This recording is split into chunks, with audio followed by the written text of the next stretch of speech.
So what we're going to do now is every couple of weeks, I'm hoping every couple of weeks, as long as you guys think it's favorable, every couple of weeks we'll do one of these Q&As. Maybe we'll add them more frequently, but it's strictly for those of you that are following the materials. Had a couple of good comments back from people related to that questions they want to ask weren't comfortable when we had the open Q&A sessions.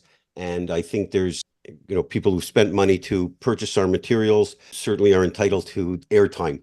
And so this is not open Q&A sessions, and it's nice and tight, and hopefully we'll get a lot covered. I think Irene's on this call. Yes, I see her name. So Irene had a great suggestion, which we're going to follow starting today, because you obviously you want to respect the NDAs. But when we're asking questions, you're asking questions about a particular business, just mention the business type. It was a great suggestion that you'd find very helpful. We don't want to disclose the name or location, but business type, you're always fine, HVAC or whatever it may be. Something came up this week that I thought everybody should be aware of. It actually came up twice. You guys know that I do a little bit of investment banking, lower market stuff, and represent a couple of clients. We had one business that I'm representing, very, very nice business, and there was an interested buyer. And this was the second time we had a meeting with them this week. The first time they were late getting onto the Zoom call by 10 minutes, and the second time they were late getting onto the call by 5 minutes. And my client said they don't want to sell them the business as a result of that, because there's a performance clause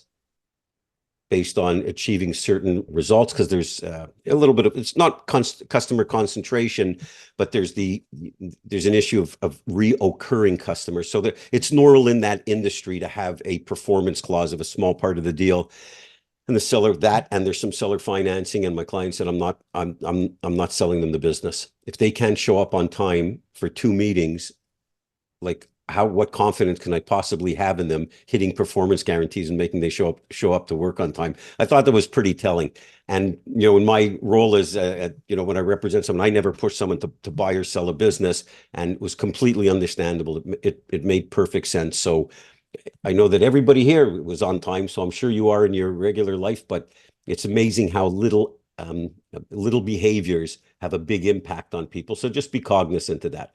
So today, what we'd like to do is it's open Q&A, anything and everything you want to discuss. I have some backup questions that came in over the last week or so, but thought it'd be a good idea. Maybe we start out, anybody who's working on any type of deals that you want to table. If you have any questions, share with everybody some of the things that you've learned, some of the things that may have been frustrating or concerns that you have. I know which one of you are working on deals, by the way, so there's no hiding. So please, it would be great. And just, I think if we start off with the idea of some of the learnings that you've taken away, or maybe things that you found interesting or frustrating, and we can open it up. I don't want to put pressure on anybody, but Marion, Todd, would you like to start? Would you like to start off? And again, just that just some sharing some good information of things that you've learned or found challenging, or whatever you want to discuss. Okay, so we got this business in landscaping, and they didn't have a asking price, but the financial aspect of it was really, it was fantastic. And so the broker, because we contacted the broker, and he said that we need to write IOI, which I've never done before.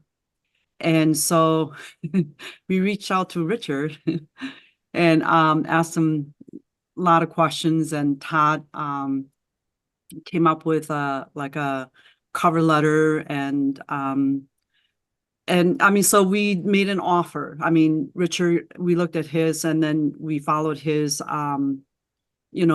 platform, and then we sent it to him, and then he helped us through it, and and said, and I explained what the money that I came up with. And then he helped out and said, always do 15% buffer of either the lower end and the higher end. And so we did that, and sent it. And then the broker came back and said, here's more information. Look at the finances a little bit closer. And if you decide that you want to change the offer, you can. And then so I gave Richard the sim that I got, and he said that that's actually really good. The record's clean and everything, which made me very happy. So then Todd and I decided that we're gonna ante up the, you know, the offer, and then we told, I sent it to the broker, and I think he was excited. He's gonna send it to the seller. But I know he's got other offers, other people that are doing that, so there's like a little bit of competition. And I think just waiting and wondering, that can be a little unnerving, because, and then to find out, because we gave a price range, what are they gonna offer, or what are they gonna accept, and, so. Yeah, the other thing I was just going to mention is that, so like Mary said, we never did an IOI before. We did one LOI. And so I guess in the beginning, we didn't have a real clear understanding of the difference between them. And it seems like they're almost kind of similar in a way, because when we did the IOI, we're like, well, does this mean just without the asking price and deal structure, that we're just like basically saying who we are and we have interest in this business? So, yeah. And then it came back and they had said, no, we need more of the deal structure, I think. And that's what really helped guide us in that area. Yeah, I mean, it's a very good observation, by the way, because, and I'll tell you, everybody, IOIs have been added in. I think we talked about it before. It's sort of ridiculous, but when brokers are trying to run an auction or a process, and I mean, it's non-binding. To me, it's a useful, it's almost a useless document, because it entices the seller to a certain extent, or allows the broker to say, we got X number of people are interested. I never use them in my practice. I think they're ridiculous. But that aside, and the two components that may be different, or the one single component that's really different from an LOI, is you generally put in a price range, which is, again, is sort of crazy, but that's what the idea is. And this came out of this, when there was a flurry of activity with PE firms, and they wanted to get their hat in the ring pretty quickly, they developed an IOI, because when an institution puts together an LOI, it's usually pretty robust. But one thing that Todd and Mary did, which I thought was fantastic, I know we revised your initial draft of it, but they provided the seller with a terrific overview about them, and their background and their excitement with the deal, and made it very personal. And if you don't have that opportunity, if you ever get stuck in this IOI or auction process, which I don't like, but it sometimes happens, putting some real color on who you are is very, very helpful. It really humanizes the document. So I thought you guys did a great job in that. And then we massaged it a little bit.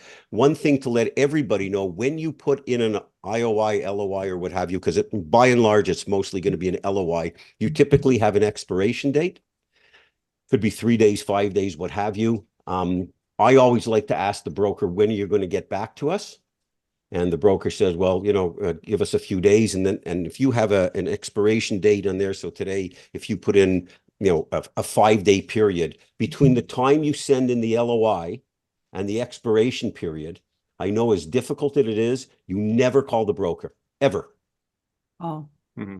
I know that you are probably biting your fingernails off, and it's unnerving, and the anticipation. First person to speak makes the concession, right? Yeah, and it's, you want them, you do it in a way that, hey, we're not under pressure. Yeah, you've demonstrated interest by sending in the LOI. It's not like you don't want to be chomping at the bit. You want to give impression, I've done this before, even if you haven't, but you're comfortable with it. But unless they call you for additional information, that's it. You just sit and wait. Sorry, hate to break it to you, because you go a little bonkers, but that's the tactic to use.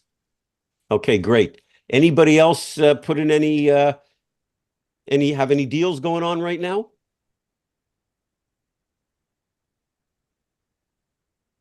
Richard, I got feedback on one of the ones that we worked on. Was actually to the point of the IOI, which was interesting. So what happened with me is they had a selling price, or an asking price, should say, that we referenced, and we thought it was too high when both went through it. And basically what I found out kind of through the process, as I didn't get a return, was I had put in an IOI. It was under the asking price. And essentially where the feedback that I got was that the broker actually got frustrated in that I didn't hit his ask price in the IOI, and I had asked for too much information prior to that. So you asked, just so I understood, they said that you had asked for too much information prior to the IOI? and not hitting the price within the IOI. So from a process perspective and feedback, he thought we wasted their time in that I didn't hit what the asking price was. Well, I mean, asking price is irrelevant. You and I both talked about it. The multiple made sense and was even pushing it a little bit. As I recall, we pushed it up a little bit. And, you know, it's part of the challenge also that, you know, that was an industry that we've talked about before. It's on fire right now. You know, in some of the home services, you know, unless they got inundated with offers, I thought you did a great job. I mean, I really did. I mean, you were very thoughtful in how you came up with the valuation. When you got to where your thought is the limit, you ready to push a little more. You went through it. You went through it effectively. And so sometimes you get into a situation where, you know, if they do have a lot of offers, they take the path of least resistance, right? And you never know. Things fall out, and so you may come back and they may visit you again. You never know.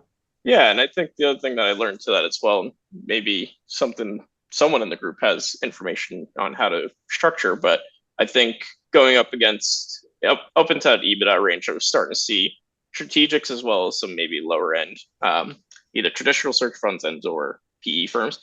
And with SBA, it's tough to structure over 4.5 on an asking multiple. And so I'm looking and searching for finding ways of how to use the SBA creatively to reach up into that deal structure and actually be able to compete with earn downs or other structures that make sense. Yeah, and if anybody has any past experience with it, you know, raise your hand, jump right in. It's when you get into institutional buyers in the mix, especially a PE firm, if they're buying this as a platform, they're always willing to overpay. And that becomes, in itself becomes a challenge, because what they look to do is they'll overpay for their first acquisition, and then they'll buy subsequent ones at a lower multiple, and they benefit from accretion. So they may pay 7 times when everybody else is willing to pay 5, and then subsequent acquisitions that they make, they'll buy 3, 4, and 5 times. As far as the SBA, when you run the deal by them, what becomes a little challenging, because if the broker puts in a request for an SBA pre-qualification, they put in an asking price typically and see if it'll pass. What I have always done on the buy side, I always give them the numbers and I always inflate the price. So if I know the seller's looking at 5 million, or I've done my valuation based on 5, I'll send it in, you know, to the SBA. And I'm talking when I even on the broker side, even on the buy side, if I send it to someone, say we're looking at, let's say the number's 5 million, say we're looking probably at a valuation at 6 million. Because they won't come back and say, no, we can't do it at that. They'll come back and say, no, we could do it at 5.5. Or the valuation came at 5.5. Here's what we're willing to lend towards that. And then you have to figure out the gap. So Richard, are you saying that when you're actually increasing that number, is that something you're submitting to the SBA, or is that something you're actually putting in the LOI? I do it two parts. I always inflate, unless I know that I'm going to be able to acquire the business at this price. If it's submitting it to the SBA for their review, that's always I'd always inflate it. Okay. And I had one recently, actually, was a client I was representing. We figured the business will sell at about 5.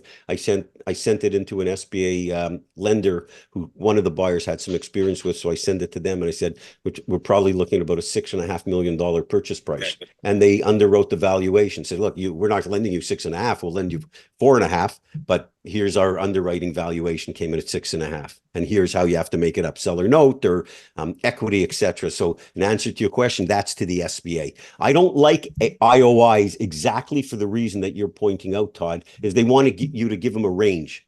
Mm-hmm. Well, it's like, okay, I'll pay anywhere from $1 million to 10 million. I mean, it's like ridiculous. So, it's so when you have it, if you're going to put in an LOI, I go first, if you can, first to get some ammunition from the SBA and see how much you'll be able to push them. And then, but it doesn't mean that your LOI has to reflect that.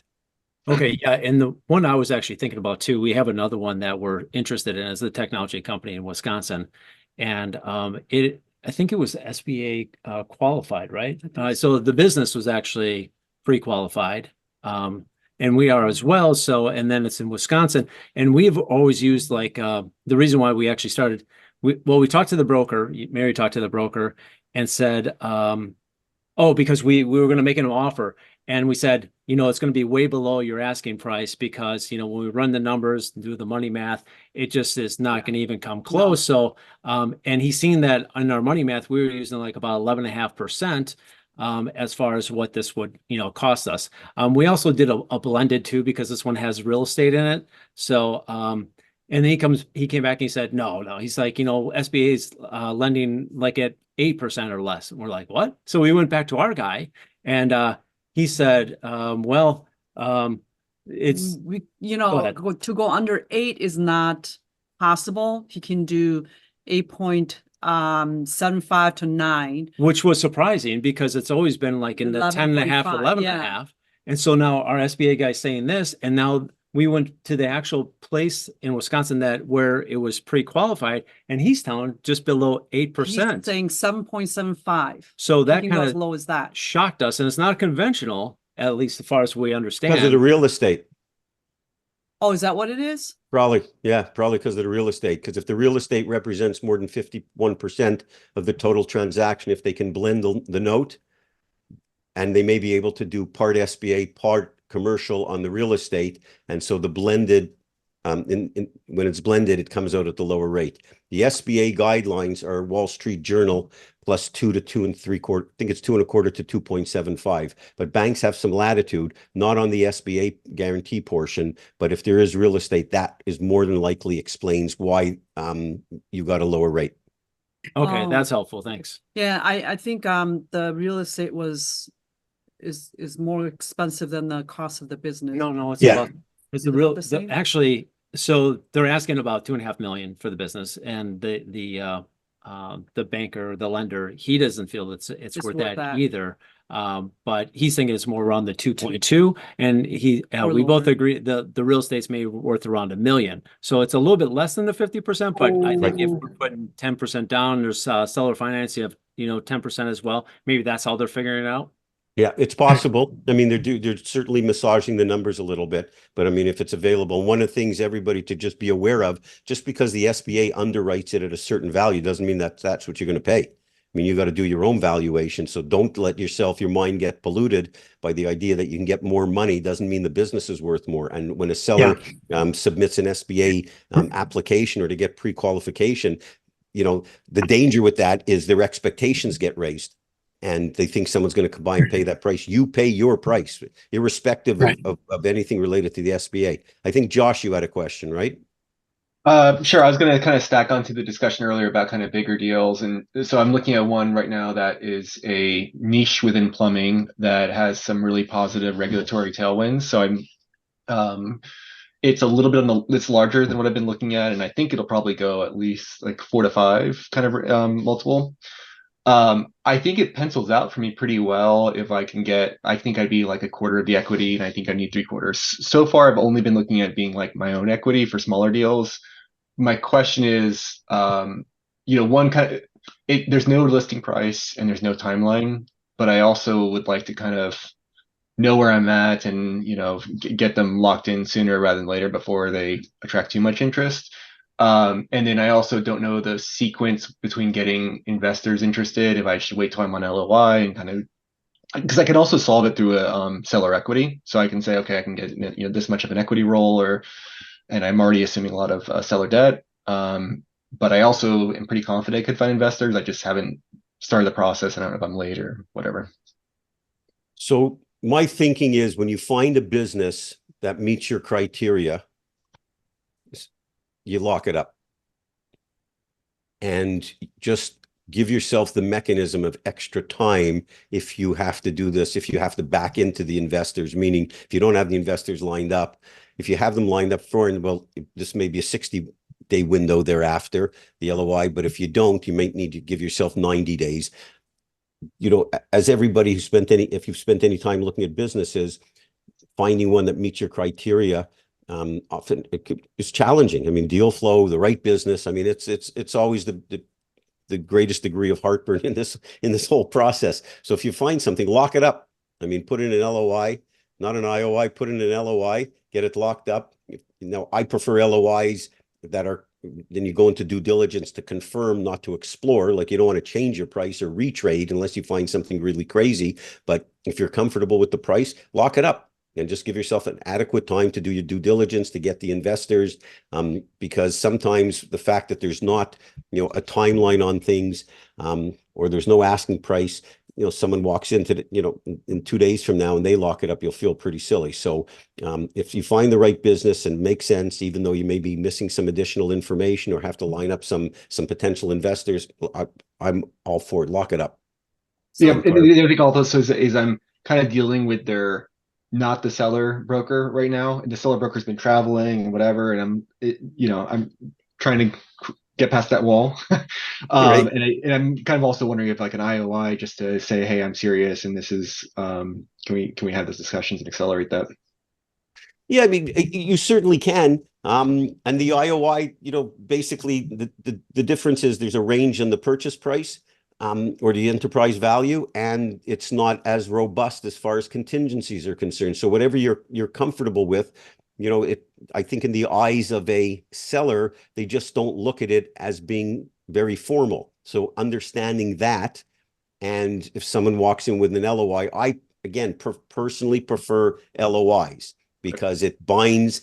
Everybody believes they're non-binding, but they are binding. From a buyer's perspective, you want them to be binding on the terms, conditions, and certain contingencies that you've identified as being critical, such as, I'm giving you this LOI, here's what I'm willing to pay, here's the terms, and within 3 days or 7 days of this LOI, I need the following financial information, or within the 30-day period after you execute this LOI, here's the 1, 2, 3 things that we need to, the contingencies that we need to address. So it's more robust, it's more comprehensive, and it is binding on the seller to the extent that you want it to be. And so I prefer them. But if you can get the conversation going, if you feel confident, you can get the conversation going with an IOI, and that's what you need, that's fine too. I just personally, prefer an LOI because it gets everybody just a little more engaged.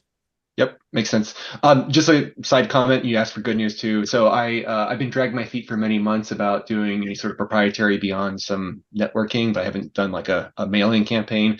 I finally sent out letters on last Saturday, and I've got 3 responses out of 40 already. And yeah, I had 1 lunch, 2 lunches scheduled next week. So it's kind of kicking myself for waiting so long. No, it's okay. It's all in it's all in good timing. That's great. That's perfect. Sometimes you wait a little longer and you end up having a couple of bullet points that you wouldn't have put in 3 months ago that become more aware about what you're looking for. So well done. So you got a lot in the hopper. I love it. I think they're going to be small and maybe not past filter, but I'm learning a lot from every discussion. So it's great. You have great learning, and Britton and I could talk, or Britton can talk about some, about the learning that's involved. There's no such thing as a lost deal. I mean, you may not get the deal, but there's always good learning to take from it. Yep. Who's up next on the Price is Right showcase? Anybody want to raise their hand? Any questions? Okay, Miss Mary. I have a question. So when you said that to lock up the business, if you find the business that you like, so that means you send the request NDA, and then you get at least as much information. And if the money doesn't make sense, right? So everything has to align, and then you can lock it up. Is that what you're saying? So you're saying when you say the money, the financials don't make sense, or you have questions on the financials? Right. So it's like, because I do the money math, and we look at, so you do the revenue with a SDE, right? And figure out the percentage. And then you have 3-year average and 4-year average. And if you're looking for a certain price that you want an end of the year, and if that doesn't meet, it's way off, then you can just let it go. Or would you then try to lower the price? So essentially, like if they're asking like $3 million and we say, well, this would make sense at 2.2, do we go and lock it up with an LOI at 2.2 if they would accept it? Or do you actually try to get more information and see what they'd be willing to accept? Or? Yeah, I mean, you make the LOI based on the information that you have available, and it could be subjected to up or down. I'm of the firm belief that you write an LOI at the price and terms that you're willing to purchase that business, assuming everything works out, right? There are times where you get a seller who doesn't provide you with enough information. No, this is this is the asking price, and again, we've talked about it. I mean, I don't pay any attention to the asking price, but you don't even get enough information to determine whether or not that asking price makes a lot of sense. But if you like the fundamentals of the business, and maybe the seller's being is not educated, or they have a broker who's more of an impediment, and they think the business is worth 3 million and they're not giving me enough information to make that decision, just like the basic tear sheet at the beginning with some overall generic information, I'd write an offer at 3 million. I don't care. Because I want to get the information and say, look, I'll gladly give you an LOI, lock this thing up, but understand, once I get the more comprehensive information, then I'm going to, there's a high probability it's going to be massaged. I don't like to do that. I like to get everybody on the same page, lock it up, and go forward with the purchase price. But sometimes you have to lock it up just because you don't have enough information. And, I think the bigger answer to the question that you're asking is, whenever possible, you present an offer based on what you are prepared to complete the transaction at. That's the goal. Because understand, in the example that I gave you, if you put in an LOI just to lock it up, it could come back to bite you in the rear end, meaning you've set the expectation. So I've looked at this based on the information I have, it's worth 2.2. They're asking 2.8. I don't know how I'm going to get there with this information. I'll put in a 2.8 and explain to them that there's a high probability it'll get negotiated down, but mentally they're already thinking 2.8. So it's a little bit, you got to do a little bit of tap dancing afterwards, but sometimes the situation necessitates it. I mean, there's just no choice. I have, I had one of the things, the notes today related to an IOI. So there was also something came up this week. I won't mention who brought up the question, but there was a question related to a company that's only been around for a few years, and had this clarified. The SBA requires 2 years of filed tax returns. So if you get a company that's been around for, only a handful of years, as long as there's 2 years of filed tax returns, that's the bare minimum. Richard, can I ask you a follow-up on that? You could ask two. I've had a bunch of companies where the taxes there's so many issues, where either the entity structure doesn't line up, or they can't bridge it, or the seller bridges it, but they can't get an accountant to stand behind it. And it seems like on either proprietary or non-broker deals, it's more so. How much time should you be willing to spend on deals like that? Is there a bright light for potentially for deals like that? It's a great question. As you become more familiar with the process, you'll become more confident in your ability to look at it and say, this is never going to go SBA, just because they take what's, on the front page of the tax return. If you have to go the route of SBA, there is a level, there's an element of rigidness, which we have to respect. And so if you think you're dealing with a plate of spaghetti and you're never going to be able to figure this thing out, it's not going to go SBA. You can send it if you have a relationship with a lender. You can send it to someone, an SBA lender, and tell me, could you underwrite this? If they can't, probably the next one can't either. If you realize that you have your only choice is to go down the road of SBA, and this is not going to pass, it doesn't matter how many ways you try to massage the numbers, they're still the numbers. And if they don't clean it up, it's at some point, you don't want to spend an inordinate amount of time with it.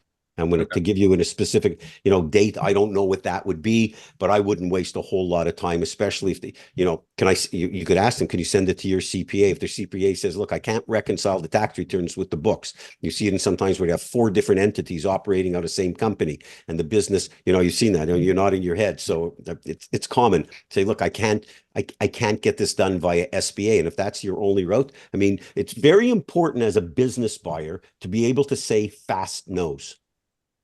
At the beginning of the process, it's okay to have very slow no's, because you want to learn. You want to learn about different metrics. You want to learn about different businesses. You want to learn what business is right for you. A lot of it is your, is your laboratories we're talking about. But as you start to get more familiar, one of the greatest attributes you can have as a business buyer is be able to say fast no's.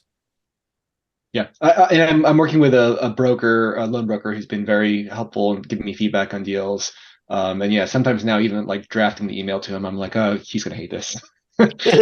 Buy him dinner, take him for dinner. That's all. Just say, look, I know might be a pain in the butt, but I promise you I'm going to get to the finish line with somebody. And this is what they do for a living. So, you know, the nice thing that you have is if you have a nice relationship with that, this is what they're used to doing. Yeah. Yep. They kiss a lot of frogs. Don't worry about it. I think Ryan may have a question. Hey, Ryan, how are you? Hey, thank you for answering all my emails, and hope your day's going all right. So I really appreciate it. It's wonderful. Thank you. Just real quickly, I identified someone on Upwork who's a former broker and has been really helpful in kind of developing some proprietary outreach methods. I'd like to kind of continue working with him, and was just wondering any creative ways you might kind of work with a outside consultant, especially when it's kind of based on outreach. And hourly basis or monthly basis seems maybe not like the perfect way to do that. But at a high level, he's just kind of helping me doing some outreach and with different techniques to some targets. And he's good at it. He's got a British voice. He knows how to kind of do this system. But I was just kind of wondering what might be a creative way to have kind of a consulting arrangement with this person that wouldn't be like a buy-side typical brokerage fee. And are they doing advisory work in addition to the outreach, or it's going to be mostly outreach? They are mainly doing outreach. They kind of started off on doing kind of a small research project, and it's worked well, and I've gotten some good referrals. So I was going to now engage them for some outreach efforts, strictly. Okay, so if you were, and I could talk mostly in a little larger deals, what you may want to talk to them, first of all, understand their fees and see if it's reasonable, but ask them if they'd be willing to work on potentially a success fee, right? If you don't want to be laying out all this money, that's a personal decision, because a success fee will cost you more money in the back end. But again, it's a success fee. The other thing that you may want to table with this individual is, would they want to be, invest in the business? You know, would they That's potentially? Great. Yeah, you know, I love that. You know, giving them the opportunity, whatever the number is. If you're buying a business for $1 million, maybe they want to put 50 grand or something. So I think you have a good, frank, open discussion with them. I've done it, you know, plenty of times on the buy side of rolling fees into the deal or what have you. Some people, they just need to get paid for their work. And so if you understand that, you try to negotiate your best possible deal.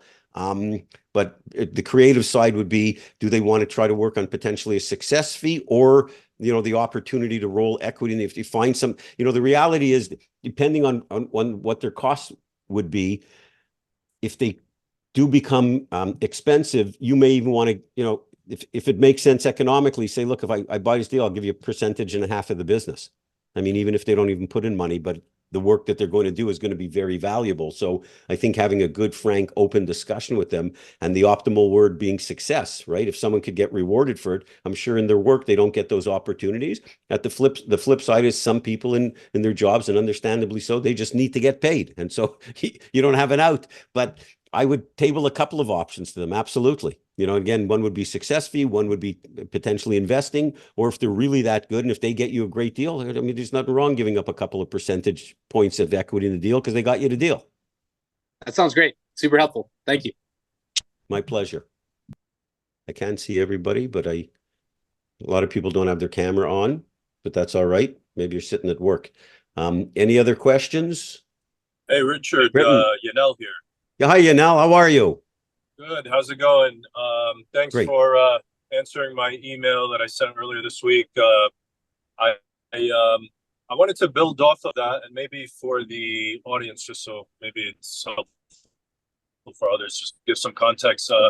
I reached out to Richard about how to approach brokers. I'm still very new at this, so it's just starting out, like last couple of weeks, and digging in to understanding all this. And I'm really at this point not necessarily go with an offer right away. It's actually understanding industries a bit more, right? And I'm trying to find a way to do that without, you say, burning bridges with brokers. So the advice you provided, Richard, is like just set up kind of an intro, tell them about my bio, and funding for like a broker. But I'm wondering also like another approach, because IOIs came up. Another searcher or buyer that I spoke to said, just put together an IOI, and from his perspective, that like compared to an LOI, it's not binding. It's not as binding as like an LOI. I guess it's just like it's less serious. But the intent for me is like I'd like to sit down with a seller. Like for example, right now I'm thinking about construction companies, and I'm like I want to spend time with with the seller and just pick his brain on his day to day and what he's doing, and I'm trying to see how to do this without burning bridges and like without wasting anyone's time. So that's really what the impetus was for asking that question. So I don't know your thoughts as far as like you mentioned you don't like IOIs, but maybe I'm overcomplicating it. It's just really say, No, hey, you're not I'd like overcomplicating to. it. Yeah, no, you're not Okay. overcomplicating it at all. It's a perfectly valid question, especially in the stage that you're at.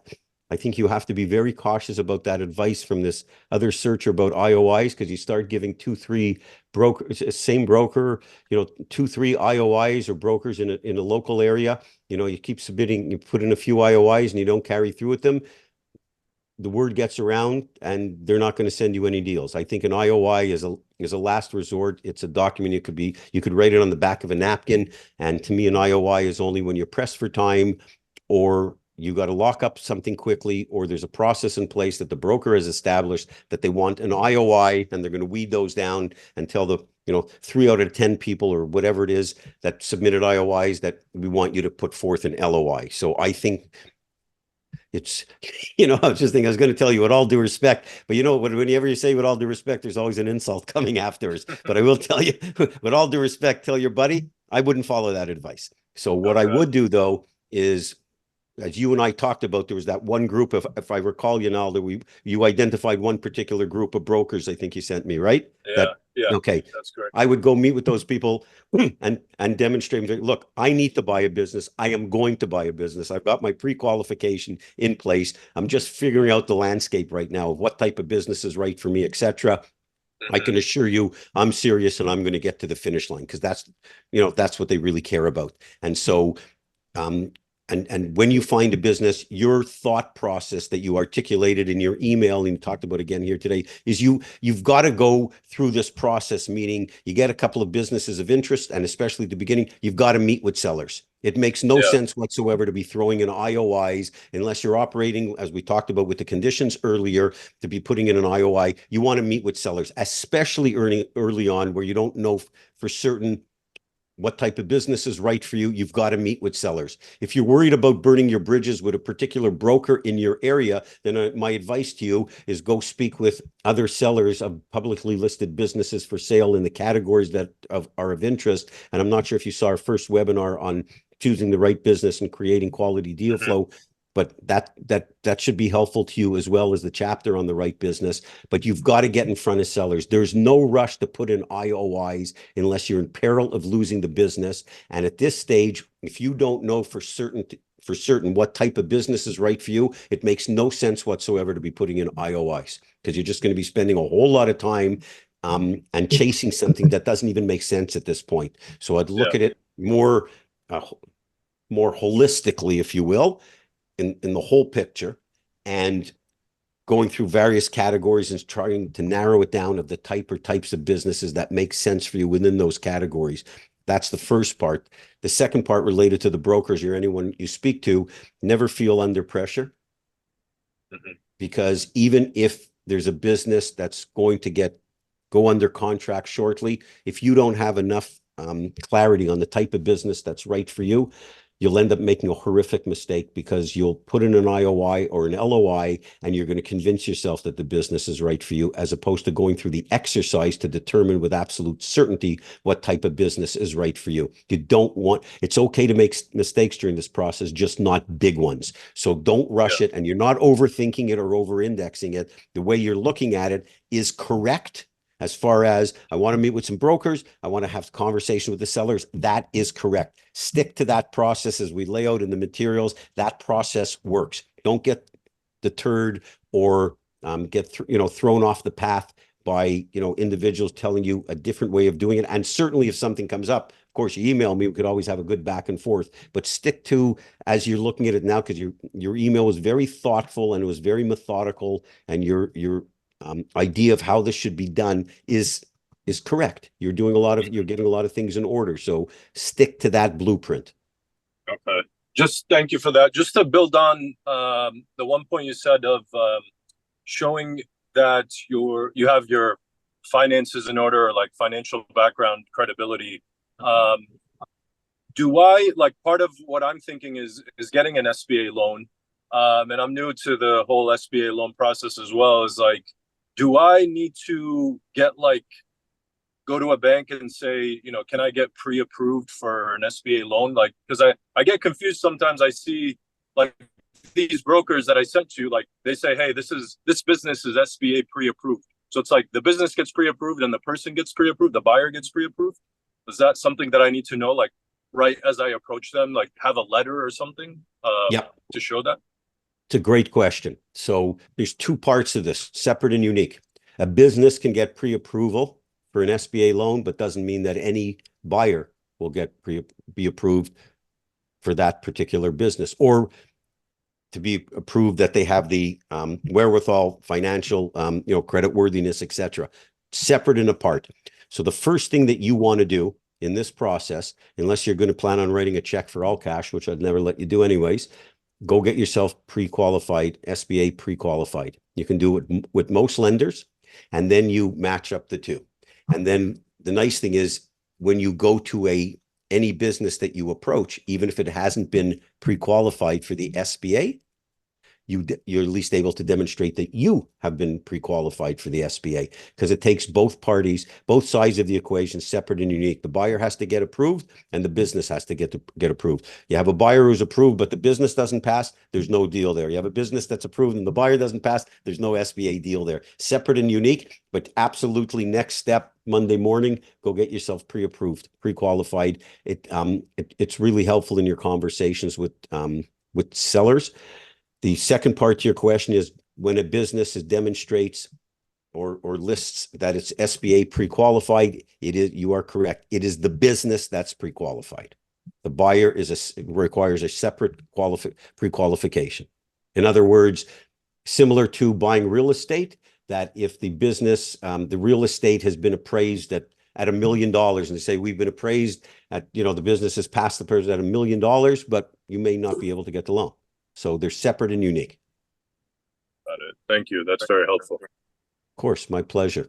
Richard, let me ask a question onto that one too. So if we were pre-qualified with one lender and the business is pre-approved through a different lender, and that's the business we're interested in, should we go with where the business was pre-approved, or should we stick with like who we are going through where we're pre-qualified, or doesn't it matter? Do you have a better chance if you go with where the business was pre-approved? Nope. I would submit them to both or as many, because you never know, you could save yourself a half a point somewhere. Oh, okay. So absolutely, I take that business, submit it to where you've been approved, and just because, and one that it's not there's no cooperation between lenders. So you approved at one place, you may not be approved at the other. The business that was underwritten at a certain number at one lender may not be underwritten at the same amount the other. It's a path of least resistance if it's already been pre-qualified, but it behooves you to shop it around. And if you're taking the business and shopping it to a second lender, you tell the lender, this one has been pre-approved with another lender. I'm going to present this to you. You need to turn this around like in a day or two and let me know, because if not, I'm just going to go down the road with this other group and they don't want to lose a deal. So you shop it around. I mean, you may even want to shop it in more places. Okay, great, thanks. I mean, just to even pair on to that, Richard, I don't know what your past experience has been with the pre-approved, but the one that I had actually followed up with on a deal that I wasn't sure was going to be a good fit is a very highly technical role that the owner was providing. He was like one of the main technicians. And I called the bank just to get their perspective on it. And I might have caught her off guard a little bit, but I started asking a few questions, and it was like they were not aware of what the business was, what the risks were. And so they just put a fat, SBA approval, like, oh, well, based on the perfect owner and the perfect circumstance. And I was like, I don't know. This sounds, and I was like, she's like, I don't know if you're going to be a good fit. I was like, I don't know either, but it doesn't sound like you know what this business is. And I would be careful. And so I was like, kind of not giving her point, but I was surprised of how much they did not know the business. And yeah, they get it, they put an 11% price tag or, interest rate on it because, they're willing to do it. So that was my one experience with the pre-approval, that I wasn't necessarily impressed with their own backwork of the business itself. And there's always going to be some sort of mapping of business to the buyer, correct? Correct. That's a horrible lender. How's that? Yeah. Okay, because a good I don't know how lender, everyone does that. horrible. I don't even know who they are. They're horrible. Yeah. So here's what's supposed to happen. The broker, the seller, whomever submits documentation for pre-approval. It's non-binding, but Yeah. they're proving the business.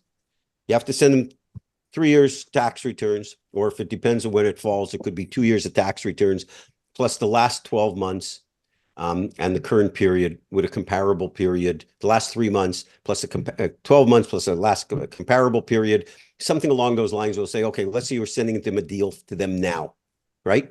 So they say, well, we want to see 22 and 23 tax returns. Or we say, we haven't done 23 tax returns. Okay, no problem. We want to see 21 and 22, and we want to see the 23 internal P&L with a comparison period to the year before, and we want to see January through the end of May P&L with the January to May P&L for the prior years. Okay, so they get a good docket of information. I wish I had known this question in advance, because I would have given you a screen share to show you what a pre-approval looks like, but it has a company name on it, and so I don't want to do it with the most recent one. But they will take that documentation and they will send it back, and it'll have the company name on top, and here's the enterprise value, and here's how it breaks up. We're willing to lend X amount. The buyer has to bring this much to the table. If the seller puts in a note of 10%, this is how it could be altered. If the seller wants to retain 10% equity, here's how it's altered. They give you various scenarios. Now, it's still subject to additional underwriting, but it's a legitimate document, meaning you're going to see something with some substance to it. This particular lender, horrible. I mean, they should have had it in their files. I mean, and with an SB lender, you should be able to call them. They should be able to pick up the deal. It's a PDF. They should be able to look at it and say, oh yeah, it sounds to me like what happened here is a broker called them up and said, business did $3 million. We're showing, $600,000 on the front of the tax return. We probably want to sell this thing for $2.5 million. You think it's good? Yeah, it sounds pretty good. And that's like, I can't even tell you my expression with that because I'm going to get censored. So it's just, it's not envy. No good, not good. Again, so that's not the right lender. And I think that was just it's not indicative of most lenders. Okay, that's good to hear. And I'm sure I just been thinking it's a nice marketing tactic if I'm a broker to put that on there. And I'm going, if there's a path of least resistance where there's a banker that's just hungry for business. Anyway, that just made me a lot more skeptical of like when I see that on deals. Again, the price is what I think is value. Like you're saying, Richard, like to do the homework and to not feel like, oh, I should be working more towards that price because some bank thinks that that's what they're willing to do for it. But anyway, my real question. Sorry, go ahead. Because let me just answer one more, add on one more thing. When you have something like that, when a broker says to you, the business is pre-qualified, just ask them for the pre-qualification letter. Okay. That's what the one I was just describing you as a broker, you get that back. So I'm happy to share it. Okay. That's great. Yeah, that was just a quick fun experience that it was just, not what I expected when talking with a banker. Reoccurring revenue. That was an aspect of the deal that fell through recently, and I wasn't sure how to value it. I wasn't sure how to look at it. And there's a previous deal that was, I think, taken off or whatever, but it has a similar component of this kind of reoccurring. I know that's what everyone wants, stable and reoccurring. And so is there not to say a magic formula? I know that's not in the, Domino file download thing. And I always add some extra syllables to the thing. Sorry, Richard. It's okay. I named it that way because it stands for doing it on my own. And it was also in Canada and we're in Quebec and you have the French language. So I needed the name of a company that worked in English, worked in French, but the abbreviation is doing it on my own. That's incredible. I don't know if I've ever heard that, Richard. That's incredible. No, now you know the secret's Now out. I know it. And so if there's a magic element, I had heard from another personal connection that was a broker, and he had said off the top, oh yeah, reoccurring. And I don't know if he's talking about 100% if all the revenue is reoccurring, then that would be like up to a 7% or a 7 times multiple. But he was saying any type of reoccurring revenue, you need to treat that special and go, that's guaranteed.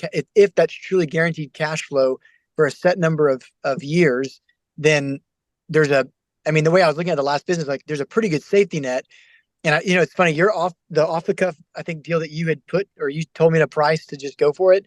I should have just done that, hindsight, because I think that it would have still floated. I would have, maybe had a few $1,000s less every year for me personally as a salary, but like, gosh, who cares? Yeah, I'm kicking myself still a little bit, but no, you can't kick yourself. And it's one of the points you can bring up after. So the first thing is, let's define two separate things here, because they're always used interchangeably, incorrectly. There's reoccurring revenue and there's recurring revenue. Completely different. Most people use the statement reoccurring revenue when they mean recurring, or vice versa. Two completely different definitions. Recurring revenue is guaranteed revenue that's coming in every month. In that particular business, there were a certain amount of clients that had service and maintenance contracts. That's what they were paying for. And over the course, let's just say over the course of the next year, you knew that there were contracts in place for this amount of money. I won't share with everybody what the number is, but that was recurring revenue, because every month that you opened up the door, those checks were coming in or the payments were coming in without fail. That's recurring revenue. You have to value it based on the time, because it could be based on contracts, and certain contracts last a year, other ones 2 years, or there's an attrition rate. So you value that separately. Recurring revenue is valuable. Okay, because you could look at it and say, every month when I open up the door, in that particular case, as I recall, it was going to be enough to service the debt. Okay, so you knew that big piece of agenda was out of the way. Then as far as recurring revenue is there's an element of predictability to the customers that will come back and buy. Okay, so for example, I'm going to give a very basic example. If someone was selling a dry cleaner, they could look at it and say, well, 80% of our customers have been with us for a year or 5 years or 2 years.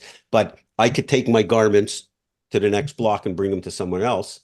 I'm not a recurring revenue customer. I'm a reoccurring revenue customer. I'm selling, I'm helping one individual now market their business. They deal it's B2B. They get contracts for certain placements of individuals into certain positions, high-level positions.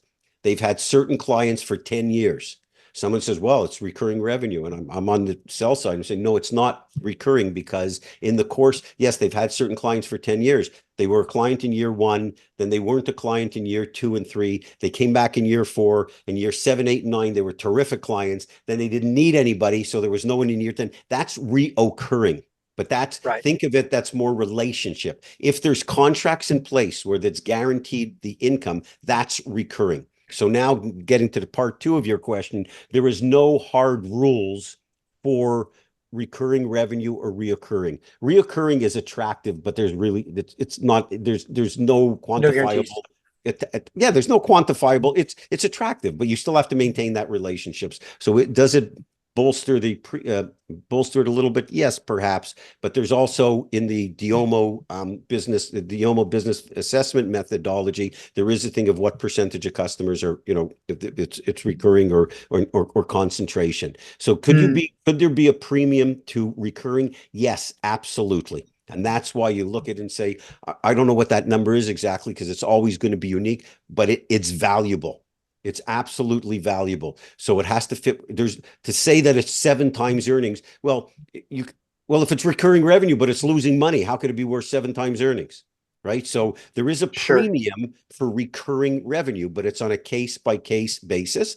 And you can put more weight to it. So if you know, if your parameters bring you, let's say, 3 to 4 times multiple for that particular business, well, if 80% of it is recurring, that'll push it a lot closer to the 4. If there's 20% recurring, well, you know what? It's a bonus. It's not that great. Right.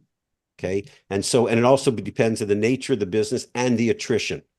So maintenance contracts, as an example, those are pretty valuable. Here's the way I look at the recurring. How much pain does it take for a client to leave? So in software businesses, in businesses where you're providing software, there's more the people, it's more painful for them to leave than the benefit that they'll get by changing. In other words, software programs, they put up with sometimes with garbage service just because they know it's going to be monumental to get rid of it. So on those type of cases where it's difficult for them to change, there is some added value to it and there is a premium for it, but it's not a quantifiable number. And never when someone throws out, well, that's a 7 times multiple. Anybody who throws out a multiple related to a business respectfully has no idea what they're talking about, because you could look at 2 different businesses and say, well, for example, an HVAC business should sell it. I'm just picking an arbitrary number, 6 times multiple. Okay. So, if you have an HVAC business that's making $500,000 a year, that's a 6 times multiple. I'm using it just as an example for anybody who listens to this afterwards. That's not the parameters, but it's making $500,000 a year. It's a 6 times multiple. Well, that's great. Well, what if it made $700,000 last year and $900,000 the year before? So it's a declining business versus another one that's making 500 that made 250 2 years ago, then made 4 and now is making 5. So one's going up, one's coming down. They're both at the same level this year. Which business is worth more? The one that's increasing, obviously. Yeah. So that's why you don't want to take, multiples are just, there's thought that goes into it. And most situations are unique.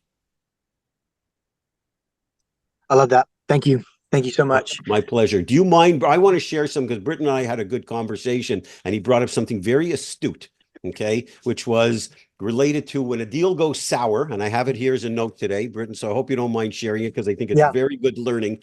When a deal goes sour, like I'm looking down, I'm not texting, guys, by the way, my phone's over there. I'm just looking down at some notes, and it was talking about the idea of looking into the mirror with dead deals. Like if you start beating yourself up, deals die. They happen all the time. For whatever reason, they don't go through. Someone else outbids you.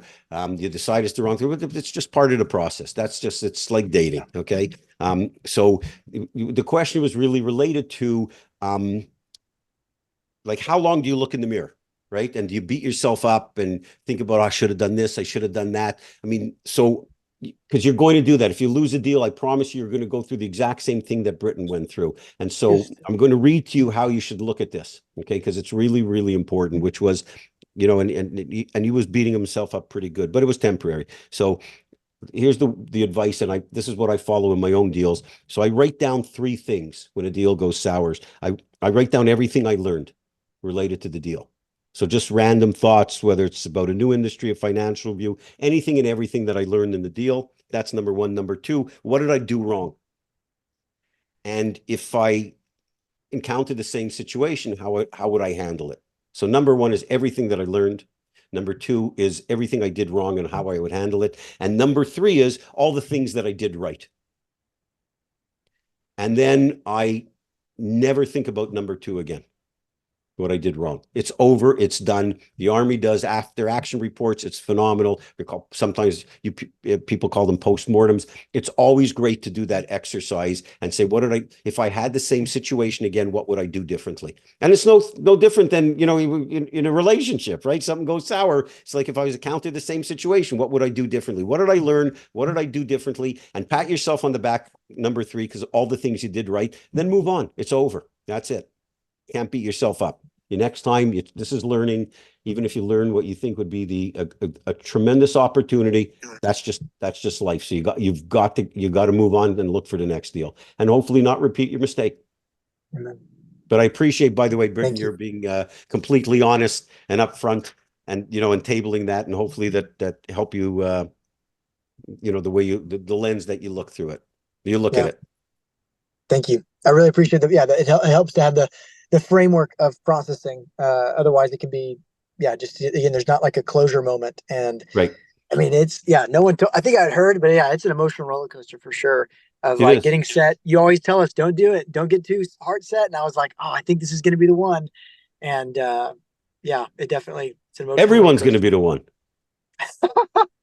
That's just the way it is. And Sure. but if you, on the other side of the scale, what you think about is you've got to make offers. Yeah.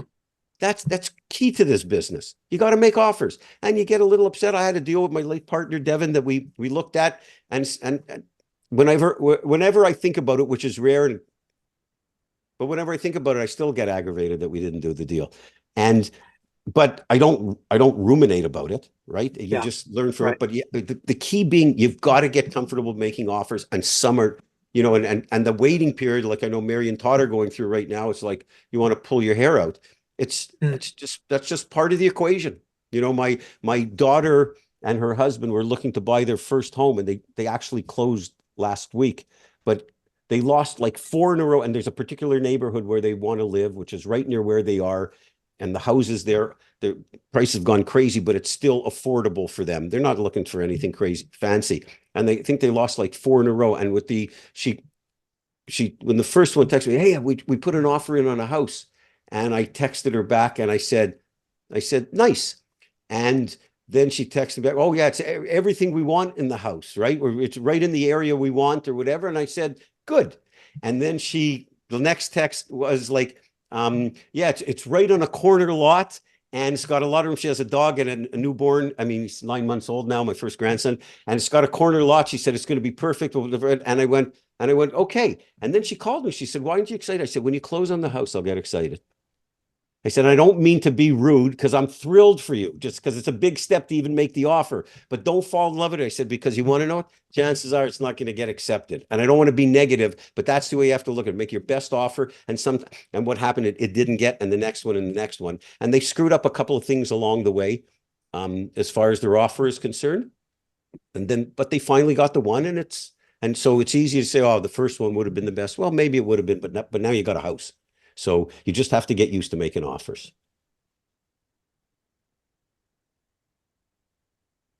Do we have anything else? I'm going to read through a couple of questions if nobody has a hand raised. Is it okay if I bounce in for another one? Same price. Richard, is that allowed? I think it's a good one. I don't know if majority of people here are first time buyers. But another piece of information I'm trying to digest that my wife feels much more comfortable with. I've heard over the years, like obviously good businesses should go for fair prices, and a more established, more healthy, higher revenue, try to get as the top of your price range. Essentially, that was the advice that I've generally heard. And since then, or the last week, I feel like we've been hearing more of, you've been growing wealth, you've been saving conservatively. Don't bet the whole farm on a deal. And so I just wanted to get your perspective of trying to start your first business, getting your feet more wet, just to say, hey, I'm much more comfortable accepting a lower deal. It's still a good business, but taking more of the sweat equity, or buying the job per se, buying on the smaller scale versus getting in the trying to get something top of the line kind of thing, that top of my price range. I love this question. So there's a multi-prong answer to this. Buy the biggest business you can afford to buy that you're comfortable buying. That's the overarching theme. A drop down to that is, it's more important to get into the business, get into business buying. And so if you're not comfortable and you have a certain area of risk that you're not comfortable with, you don't buy that big business. Because if God forbid something happens, you talk about wanting to beat yourself up, you won't have to, because your wife will beat you up. So, so what you need to do is you've got to get into something. You have a burning desire to buy a business. My first business, it was $30,000 that I put in, right? Which is today's equivalent for 75. Getting into the game is more important than saying, I really want to stress. You buy the biggest business you can afford to buy that is compatible with your comfort level in risk. And if you're a single guy and no family, well, you have no one to answer to yourself. But when there's a spouse involved and there's kids and there's a little bit of trepidation, everybody's involved in the decision and everybody's got to be comfortable. And so if it means ratcheting down a little bit and buying a business that you're buying a job, I don't think there's anything wrong with buying a job personally. I think if you own your own job, it's still better than working for someone. And if you have to start out small, every big business started out small. To me, it's more important to get into the game. And if you have to take a little step back in your lifestyle and you're used to making, I don't know, 150 grand a year, and this business is only going to throw off 80, and you got to knuckle down and buckle down and tighten up a little bit, but you see that there's growth opportunity and you're going to feel good about yourself and excited to go to the work and you have the ability to employ some people and you can build some value, then it's a wonderful lifestyle. It's just the ratcheting back is temporary. You could always sell it, and you know that you're very comfortable that if God forbid something happens and the business craps the bed, it's not like you're homeless. So you got to be very comfortable with that. You have to learn to tolerate risk, but the risk should be something that you have to be able to sleep at night. That's perfect. That's huge. Thank you. Of course. Just to build on that, Richard, Yanel here. Sorry, I have my video off because I'm driving, but yeah, I guess no the excuse.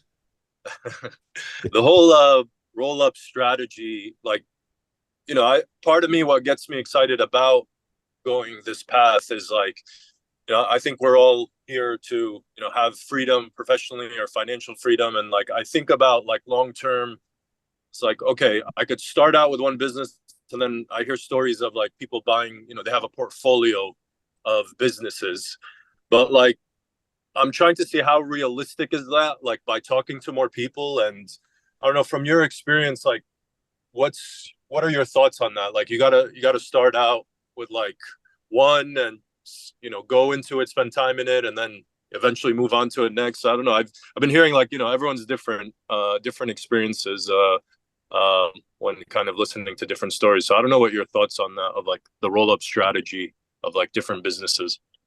Okay. So I'm doing that for 30 years. So here's my opinion on it. I love that concept. I'm a business junkie. So for me, it works. It doesn't always work for everybody.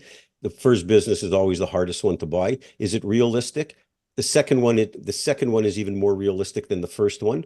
If that's what you find interesting. For me, it was after I bought my first one, I realized very quickly that growing through acquisition was going to be a heck of a lot easier than organic growth. And so my play on it always was, I was lucky. My first business was good. The first business I started, but I bought one very shortly thereafter. And so when I look in getting into business, it's almost like the first one I bought was actually my platform. My first business was really good. And so when I looked at buying second, third, and fourth one, every business I bought thereafter, I never took money out. I just worked, I lived off my first business and I focused on the profit in the other business of paying down debt and building and growing the business. Is this doable for multiple businesses? Absolutely 100%. The key is you get started with one. You learn the landscape. You find what you're really good at. Where are the opportunities? It may be a case like Britain where you somehow buy something that's a little smaller and say, after 2-3 years, I'm going to sell this thing and get into something else. And that's good too. But if your plan is to say, I want to build a portfolio of companies, it's absolutely doable. This whole process is doable. Absolutely 100%. Once you get into it and you recognize some opportunities, sometimes you turn into a serial entrepreneur and there's a whole different range of businesses that you buy, or you buy one business and then you look to buy a competitor in an ancillary business, or you're in a distribution business, and then you're going to add on another product that you could sell to the same customers, and that's an acquisition. It's 100% doable. Every subsequent deal gets easier. Every subsequent deal, you're smarter. You're never smart enough. I mean, I'm doing this for 3 decades. I still learn something in every deal. But I will tell you that the strategy of getting into multiple businesses is wonderful. I would take a step back and say that's a great plan. The first thing is to buy the first one as the right one. And that's where you learn your greatest learning is going to come into play. And also you'll be able to, as you get immersed in that business, you'll recognize what potential opportunities are. But, you know, as you know, taking it from a 30,000-foot view, it's 100% possible. I mean, I'm not the smartest guy in the room. I never went to university. I don't come from a fancy background. I'm not giving you a rags to riches story, but it's a pretty good story. But I could promise you it's doable. Like if I could do it, I'm the poster child for this. Thank you. It's just the first one. The first one is always the hardest for a Yes. lot of reasons. Getting the offer done, pulling the trigger, for all those things. The first one is always the hardest. And sometimes it's the best one, but you know that it's one, you know, this is 100% doable. It's the extent to which you want to do it. Thank you. Of course. I had some notes here losing one Alan's here. got his hand up. Who's that? Hey, Richard. Hey, Alan, how are you? Good. I'll try speak slow with the Irish accent. I love No the book, by the problem. way. It's really, really helpful. I have a similar question to Yanel's first question. I'll just tell you what stage I'm at. So basically, I have my characteristics set for what business I want to buy and a list of potential businesses and industries. But I'm still exploring finance and I don't quite have the time yet to do a full sales process. I'm finishing up my work in 4 months, but I'd like to like investigate the businesses that I have in mind more. Would you recommend getting on to brokers and just being honest to explore those businesses, or just reach out to those businesses even if they're not for sale just to learn more? How would you recommend basically?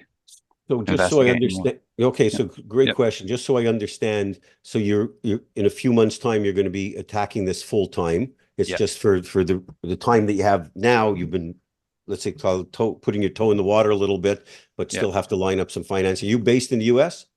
No, in London. In London? Okay. So the financing is a little different there than what you hear on Yeah. the call about Yeah, I wish SBA. we had the SBA. Yeah. Yeah, We don't. our UK is our second biggest territory, by the way, Yeah. which is great. So, what I would be doing at this stage is focusing on the learning, meaning until you do Okay. this full time. If you have the opportunity to be reaching out some prospective investors, that's great. But you're way ahead of the curve that you've identified type of business, at least type of sector, category, or type. So that's huge because that alone could take people 4 months. Some people never figure it out, and that's why Okay. they fall off the train altogether. But assuming that you know that, I would be spending the time learning some of the metrics in that business, in those businesses. Some, you know, what margins are, some of the trading terms, meaning even ones that are publicly listed for sale. You have a fantastic website, businessesforsale.com, which is UK based. It's a very robust website. So playing around with those and speaking with sellers in those categories, absolutely 100%. I'd be having those conversations with individuals that have their businesses for sale, learning more about those businesses and getting very familiar with the metrics and what have you. And the reason why I say that is because if you look at this period as a learning period, and you're going to be able to go to the investor community with a whole lot more knowledge based Okay. on Yeah. the research and the education that you're putting together right now. Because Okay. if you were to sit in front of an investor and say, well, I'm looking to buy, you know, a bed and breakfast. You say, well, you know, what are the average margins? Well, right now, you're not necessarily sure, but after you spend a couple of months looking at them, you'll be able to say they range from this to this. Here's what the real estate looks for. Some are freehold, some are not freehold, which is a term over in the UK for you folks who are not sure about that. But I would do that at education. If you have the opportunity to speak with prospective investors as well during the course of the next 4 months, I would absolutely do it. It's never too early to start. Okay. But I wouldn't be nervous if you haven't. Okay. And so you wouldn't recommend reaching out to brokers to get to a seller, only reach out directly to sellers? Oh, I would absolutely. Or No, I would do both. Oh, okay, absolutely. and just be honest that Oh, absolutely. I would do okay. both. And Yeah. you know, there's an advantage when you're speaking with brokers. The disadvantage you have if you don't have financing in place is the first thing they're going to ask is your personal financial statement and how are you going to close the deal? And so if that is really premature and you don't have any of that lined up, bank or whatever, then I would dabble a little more until you can spend time doing that, because you need to get that aligned. If not, you get shut out of prospective deals that you otherwise may get access to. Okay, perfect. Thank you. So I hope that makes sense. So if we go through that again, is the starting point, the real robust starting point is in September, or whenever that period may be, the 4 months. If you have in a financial situation right now where your personal financial statement could be presented to a broker and they'll be able to look at that and say, hey, this, Mr. Holmes will get financing from a traditional lender. If that is robust enough, then you're okay to do that. If it's not, then don't start burning any bridges or losing some opportunities, because if you find something terrific that comes, it falls in your lap, you don't have time anyways now to find the financing. Yeah. So if that's the case, then I would just really look at this as an educational period. Perfect. Thank you. Great. And it's late for you. You and Manoj, I greatly appreciate you being on the call. That's wonderful. I know it's late. And I think Mohammed is on the call. He's in Turkey. Okay. So great. Good having you. Thank you. And by the way, Alan, Yeah. I don't know if someone from our company sent you, we do have a UK companion guide. Did someone from our company I've read. send it to you? Yeah, they have. Yeah. Okay. Thank you. Of course. Going once, going twice. Irene put her camera on. Irene, were you here at the beginning? We used your suggestion talking about the business, so thank you again for that. Yeah, thank you, Richard. No, I was here. I was in the car, so now I'm back in the office, so I was able to turn my camera on. Great. Any questions? Burning questions, Irene? It's been a great discussion. I have so many questions, but I'm still working through them, so I'll just save them. But this is a great discussion. So Perfect. I do, maybe this be interesting. I did go to a Denver ETA meeting, which is entrepreneurs through acquisitions, like a meetup group, a couple of days ago. And one of the guys that was there, I guess, had joined the group about 6 months ago and recently bought a tow truck company. But he was saying part of what benefited him in getting a little bit of a lower rate was bidding two banks against each other with SBA, And I heard you talking about that a little earlier, but the way he mentioned it was that it was like a huge no-no to do that, and that one of the banks was pretty ticked off about it. The other one was somewhat more understanding, which I'm like, I get it. They put a lot of work in, right? And they're waiting for their payday too. But I was like, well, I don't know why that was such a negative. So. No, it's a great observation. And think about yes, they do a lot of work, but you're also paying for this. Right. And so it's like saying, well, I'm looking to buy a Toyota Camry. I'll just go to one dealer, right? Because the salesman was very nice and walked me around and took me for a test drive or whatever. Well, you got to be nuts not to go to another dealer, to at least comparison shop. Everybody's got their finger in the pie. The broker gets a piece of the deal. They can get a commission. The individual who may be a loan broker, but their compensation is based on it. So yeah, it's a lost deal, but it's no different than deals that you guys may lose. And it's the amount of fees that are charged. It's in your best interest, and say, look, guys, you appreciate everybody's help and their hard work. And yes, it takes a lot to get to the finish line, but you know what? You got to tell them all, guys, and when you're looking at this, once you do the deal, Irene, chances are you'll never see these people again. And I don't mean that should be done in a way that you're going to be mean or not kind to them or collaborative or whatever it could be. You could do that. You always do it in a good way. You absolutely should shop it. It's a great point. We talked about it earlier. Absolutely shop it. And the other thing, by the way, I had something come up recently where one of our clients said, the broker said, you got to go through our SBA lender. Mm-hmm. Well, they were saying that because they get 1% or 0.5%. And so, in that case, say, look, I have no problem going through your lender as long as your lender matches the competitive price that I've got. I recognize the fact that you are getting a commission. So here's the thing. I'm going to another lender. Okay. So your choice is you can go to the lender or I can go to the lender so you could secure your 1%. Here's who I'm going to go to. But you've got to match it because you can't. This is my money. It's not your money. And it could be a lot.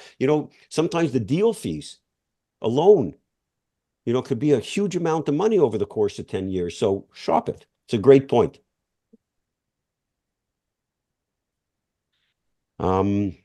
Jemiah's hand is up. Okay, Jemiah. How you doing, Hey, buddy? how's it going, Richard? Quick question. How would you recommend, being that I'm in my search, I'm still in my learning phase, but I want to go ahead and start lining up investors and capital beforehand just to have on hand? How would you recommend starting that when it's my first time raising capital or starting it from scratch? I have a business plan together for my acquisition company. I've been doing consulting for a while, but just now just getting into the acquisition phase. What would you recommend starting out, being that I don't have any business up under an LOI yet, of course, but I would like to have investors on standby and capital, raising capital beforehand? How would you recommend starting that? Well, it's a great thing because you definitely want to try to line that up as soon as possible. Where are you based, by the way? I'm in Greenville, South Carolina. So, yeah. Okay. No, so there's a couple of stages. The first thing, if possible, I'd first go down the road and just get your established SBA pre-qualification if you can, just because you have that on record. And it's also better when you're going to meet with any sellers potentially. It also can bode well with prospective investors to show that you've already been pre-qualified for an SBA loan, because if it's the right deal, they want you to borrow money from them versus the SBA. So all things point to it being a good strategy. If you have your business plan done, and it's hard at the beginning because you don't know exactly the type of business that you're going to buy. So the business plan, I wouldn't over-index the plan, meaning I would make it tighter than wider.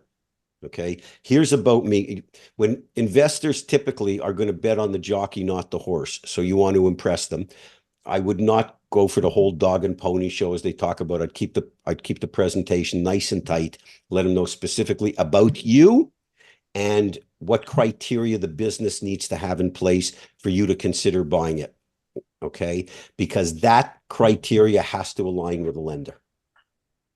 Because if you aren't aligned with the lender about what they're looking for, you'll end up taking a deal to them and they say, oh, no, we're not looking for that type of business. We don't want any business that has even 5% customer concentration. So, but every conversation may be different.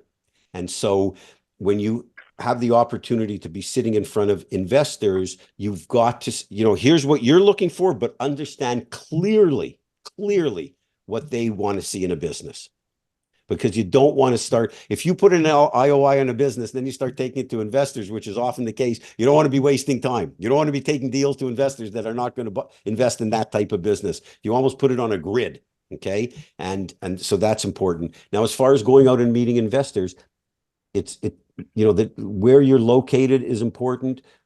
Getting the word out to anybody and everybody is critically important. And understand that with investors, the most important thing is you want to make sure that when the time comes, when you find the right business, that someone's going to write the check.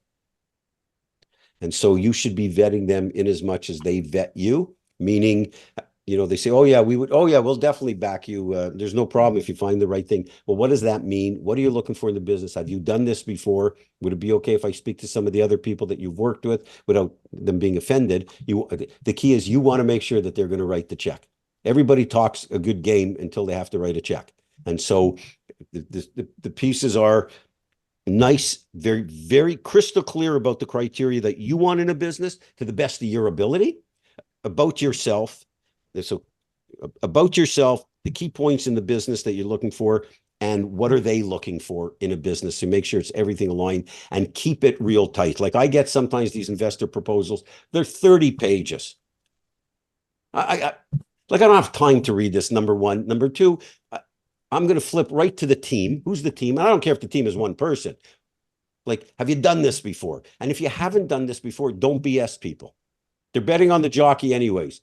And very often investors, especially if they're a little older, sometimes they see a little bit of themselves in you. Very often people want to give someone a break. So just be who you are. No BS. Nice, tight presentation.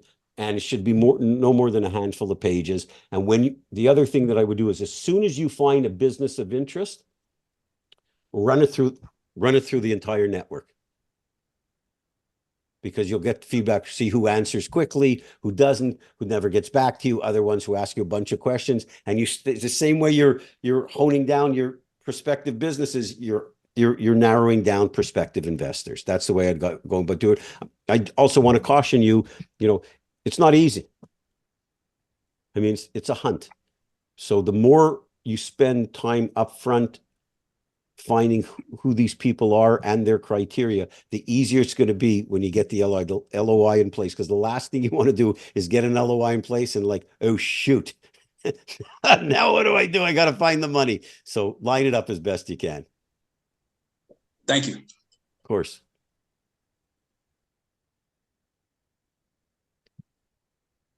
A couple of things here. The a couple of questions that came up this week. One was someone looking at a business that's actually losing money. They own a business and they're looking to buy an ancillary business. It's losing money.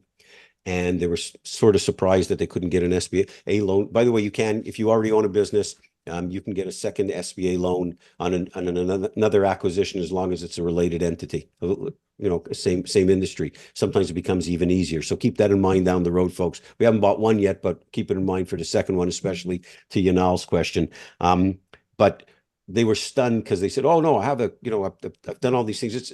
And I have a good business." It was someone actually who connected with me on LinkedIn.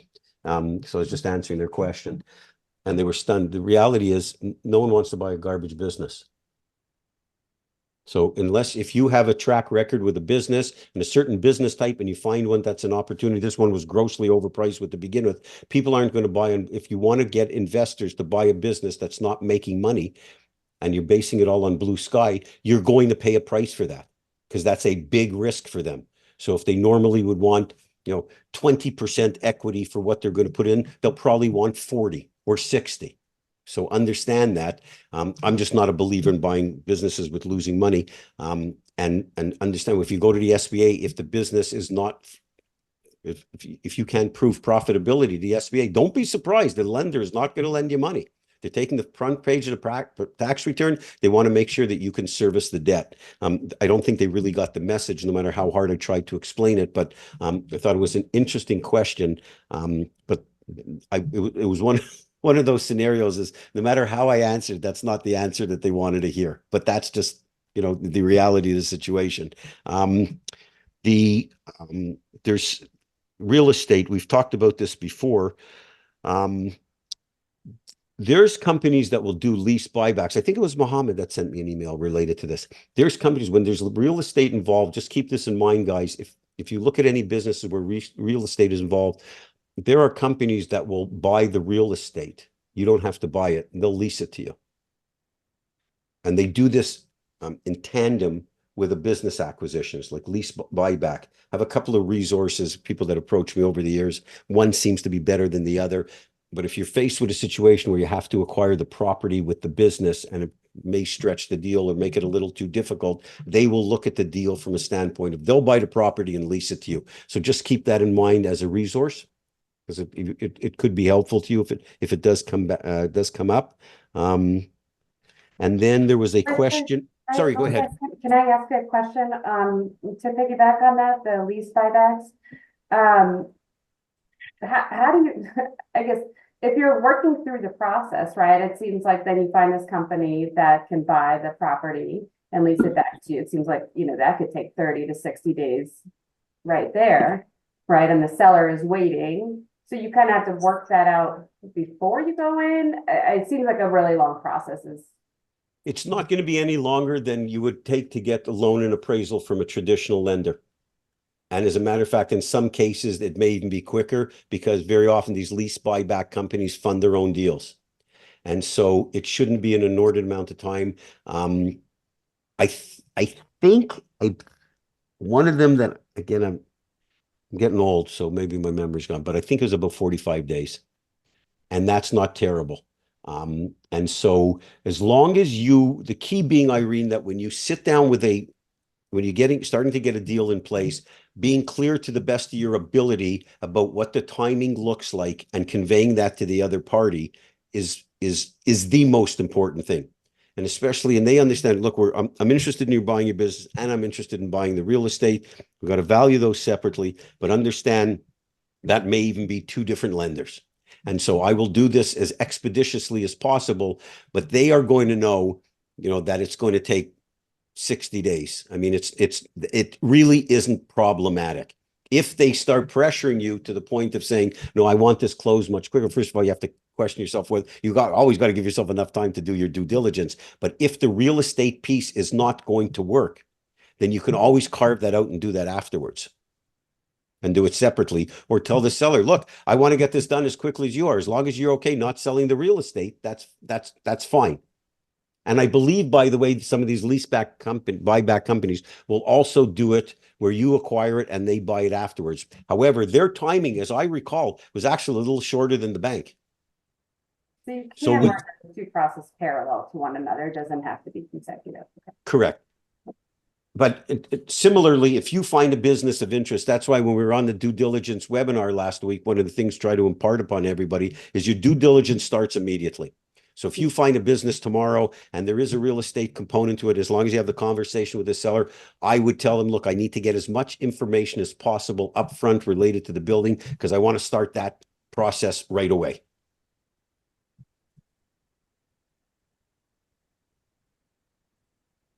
And again, if anybody comes across the situation, let me know, because I have 3 or 4 of them that one I had a lengthy conversation with. I was pretty impressed with them. That if Mohammed's still on the call, that's the one that I said that these are the ones that I had a good conversation with. But it's worth you investigating even after this call, some of these lease buybacks. And if any of you are interested, let me just send me an email. I'll send you the links to their website.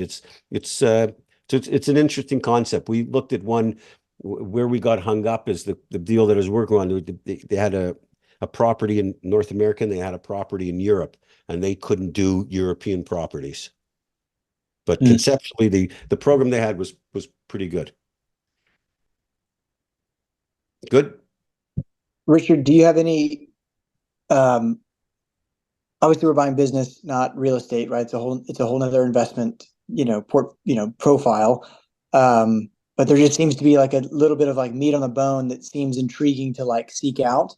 But again, is that just me trying to maximize too much and just say get into the business and not worry about the real estate? Because in the one that I'm thinking of, it was not crossing the 51% threshold, so it'd actually be a bigger drag on the business trying to put that into the SBA note.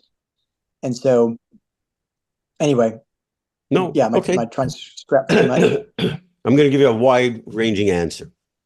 It could be attractive. To me, my priority is on buying the business, number one.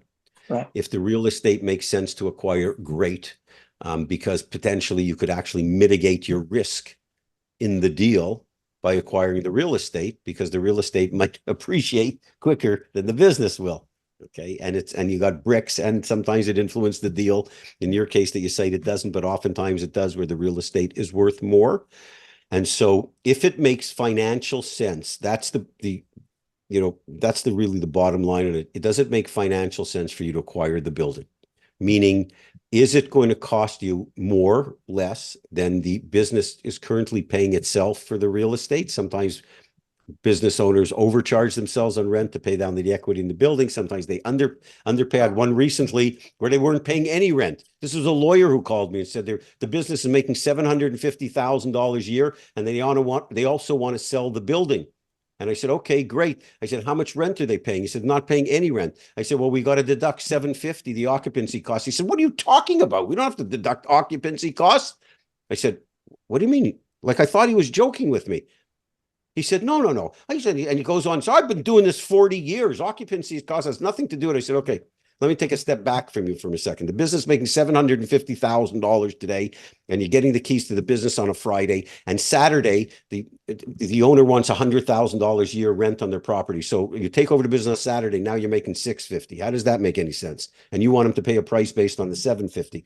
So the thing being here is that you want to make sure what they're charging themselves or what it's servicing, the cost of the occupancy, what's it going to look like afterwards? Because the mortgage, insurance, taxes, and maintenance may be more than the rent, and it's going to impact the bottom line on the business. So you have to weigh that into the equation, whether or not it makes financial sense to acquire the property. That's the first question to have to answer, that you have to address. Below that is, real estate could be very attractive. And if it does make sense, it may be a very good investment, because then you have the business and you've also you're building equity in a property. It mitigates the risk. So in some cases, it does make sense. My experience, in most cases, it hasn't. And so the priority for me is I want to buy the business. I'm not interested in being a landlord to myself. I'm interested in being a business owner. So that's in the priority, but the real estate is something that you could factor in. Sometimes a seller says, look, I'm only selling the business with the real estate. And it may make sense, but you can't be a drag on the business that's going to hurt your ability to grow the business.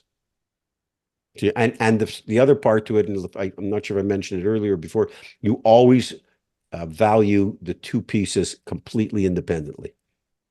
Right.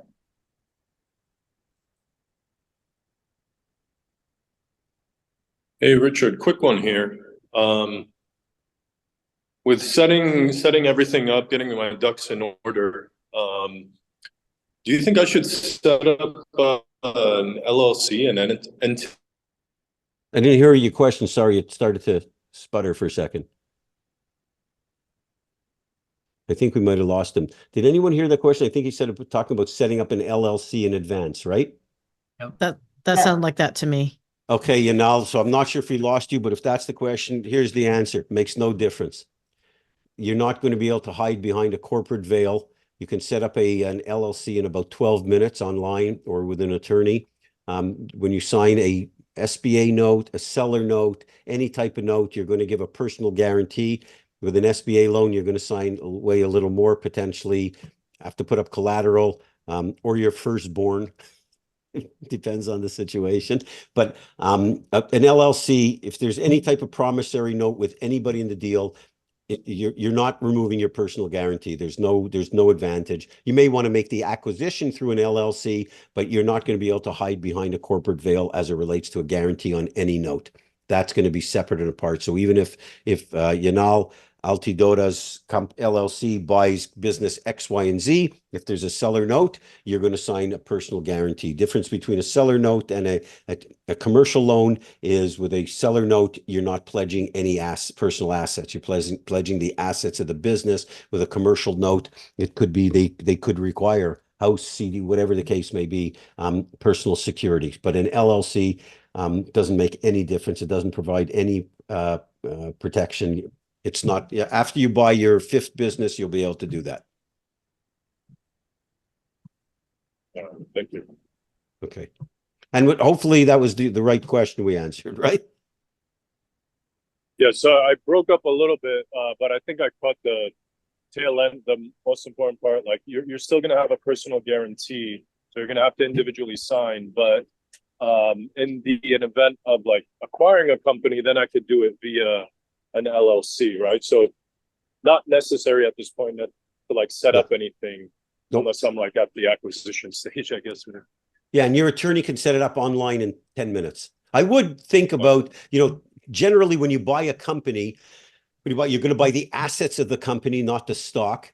And then you're going to set up an LLC, similar name. So it's going to be more like a DBA. So if you buy Bob Jones Farm Equipment, you're going to set up a company, Yanal LLC, DBA, Bob Jones Farm Equipment, 2000 and whatever, or Bob Jones Farm Equipment A, so that you'll be able to trade off the same name. The customers will not see any interruption. There'll be a familiarity, but that's generally done as a DBA because you're typically not buying the stock of the company.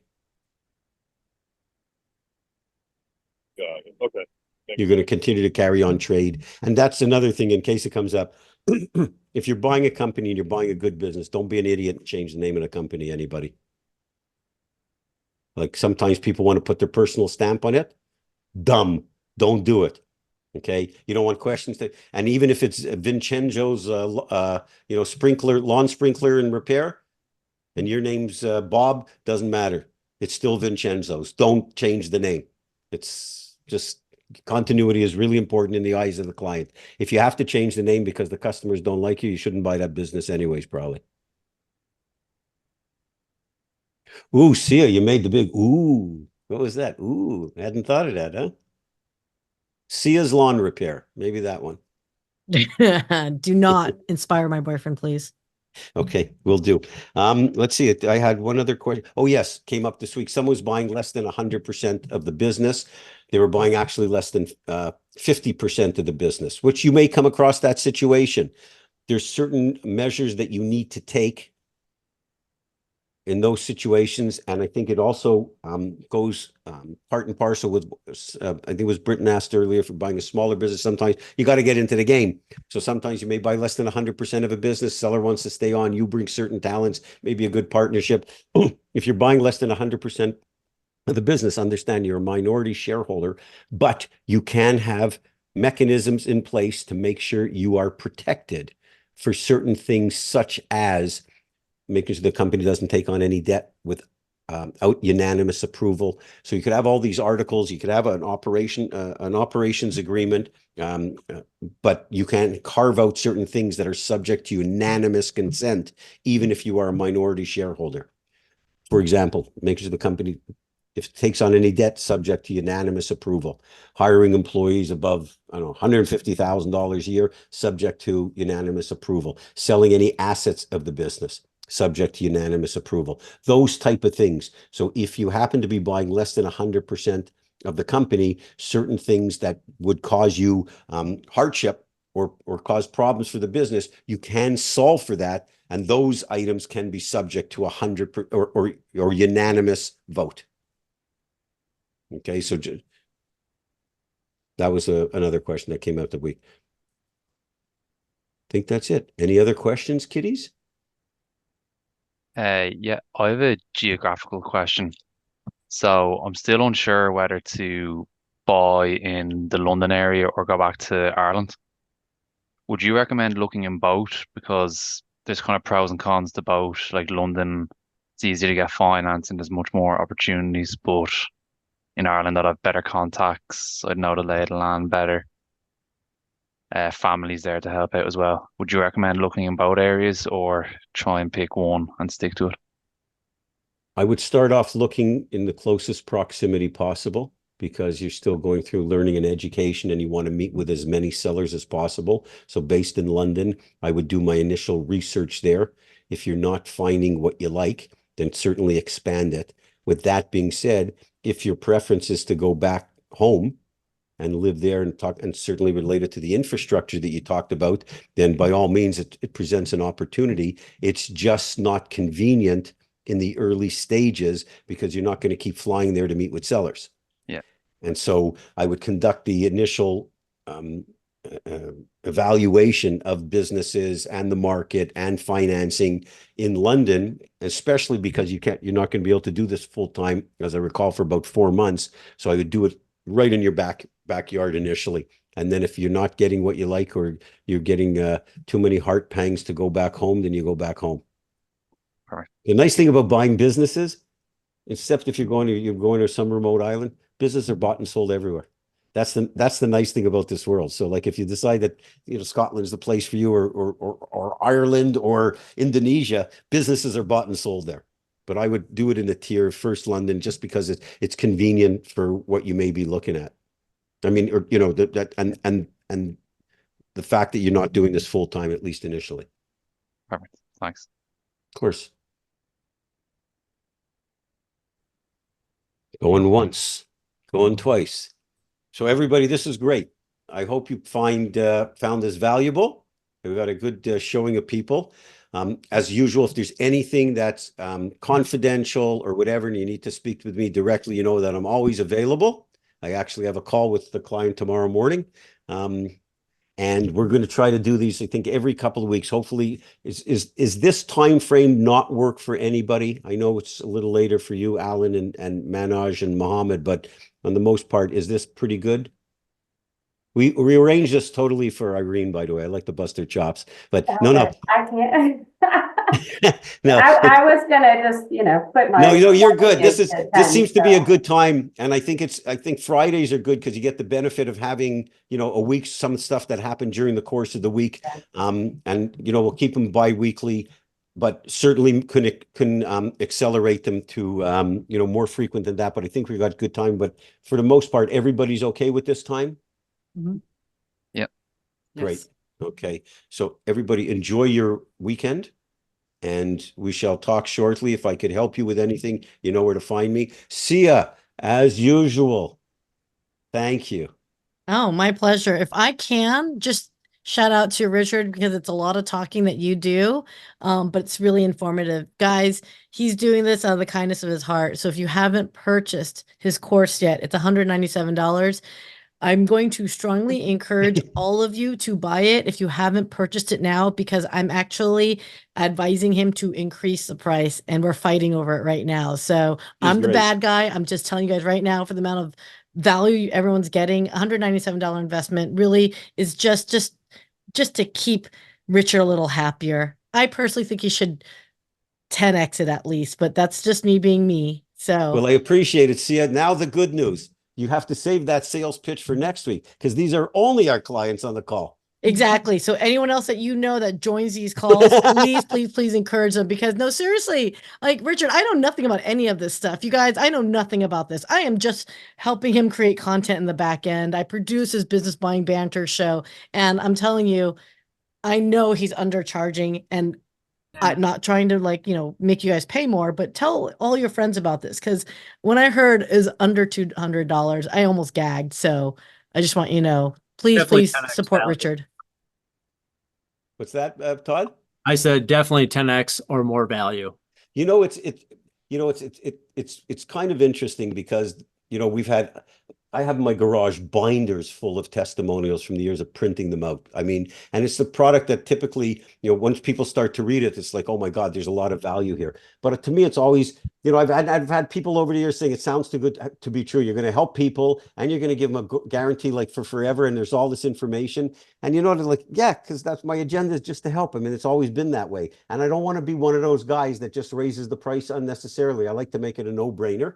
And it's and I'm totally comfortable. I appreciate what everybody's saying. I'm totally comfortable with what the price is because you deliver a lot of value. And for people, it's, there's a lot of people just dipping their toe in the water, what have you. The reason why I want these calls to be just us, if you will, because I think I told you, I try to offer people, if I want to help you, I'm happy to help you. Send me an email. It makes no difference to me if you. My life, my standard of living doesn't change one bit if I never sell another course. But when you offer people to help, and when you're doing some of these webinars, some of these other webinars, there's some people that are really abusive. I got to tell you, and I never thought I would put that lens on thing. But I have some people that have attended every single webinar and have sent me 50 emails, right, with questions or whatever. And I said, you know what? It's actually not fair to people who spend $200. I appreciate that you say it's worth more. That means the world to me. But I look at it and say, people have spent $200, right? Someone who has not even made that move isn't entitled to the same level of service. That's just my take on it. I'm happy to help people, but don't send me 50 emails. And there's more than one of them. And so I said, what? This is a little crazy. This, we have to do this. This is our community. And I appreciate you spreading the word. And I appreciate your words. Thank you. That's great. It's very nice. You made my day, everybody. You could carry on for about another hour about those wonderful compliments, but I really appreciate it. It's very kind of you. I mean Thank it. you. So thank you very much. Thanks everyone for your time. And there's been a lot of great feedback. So we'll continue with that. So thanks everyone. Thank you. Have a And good the next weekend. few days, Cia will have it up and you could watch it if you need to take any notes, and enjoy your weekend, folks. Thanks, you too. Thank you. Thank you, guys.